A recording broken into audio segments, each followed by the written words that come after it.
Shallow Graves by Jennifer Donnelly. Jo Montfort is beautiful and rich and soon to be married off to a wealthy bachelor. And that's the last thing she wants. Jo wants to be a writer, a reporter, like Nellie Bly. When Jo is called home from Miss Sparkwell's finishing school for young ladies due to her father's death, she knows something is amiss. The police say it was an accident, but her father would never be so careless to clean a loaded gun. When rumors of suicide reach her ears, Jo takes it into her own hands to uncover the truth of what really happened in her father's study that night. Each secret she uncovers leads to another, and soon it becomes all too clear what she stands to lose if she keeps searching for the truth. The past never stays buried forever.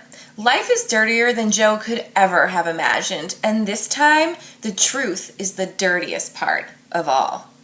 Josephine Montfort stared at the newly mounted grave in front of her and at the wooden cross marking it. "This is the one you're after, Kinch," Flynn the gravedigger said, pointing at the name painted on the cross. "He died on Tuesday." Tuesday, Jo thought. 4 days ago. Time enough for the rot to start, and the stink. "I'll be wanting my money now," Flynn said. Jo put her lantern down. She fumbled notes out of her coat pocket and counted them into Flynn's hand. "You get caught out here, you never saw me. You hear, girl?" Jo nodded. Flynn pocketed his money and walked off into the darkness. Moonlight spilled over the rows of graves and the looming towers of the asylum. A wail rose on the night, high and piercing, and suddenly Jo's courage failed her.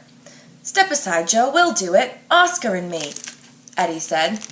He was standing across from her, on the other side of the grave. He said nothing more as she met his gaze. He didn't need to. The challenge in his eyes spoke volumes. How did this happen? How did I get here? Jo asked herself. She didn't want to do this. She wanted to be home, safe inside her townhouse. She wished she'd never met Eddie Gallagher, the tailor, Madame Escher, Fairy Fay. Most of all, she wished she'd never laid eyes on the man buried below her. "Wait by the vault. Go back," Eddie said, not unkindly. Jo laughed. Go back? How? There was no going back. Not to her old life of drawing rooms and dances, not to Miss Sparkwell's school, not to her friends or to Bram. It had all gone too far.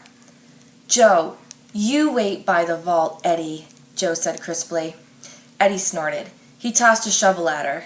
Jo flinched as she caught it, then started to dig. Come to the library and check it out. Get on Facebook and Twitter at HDHS Media Center and let us know what you think about it.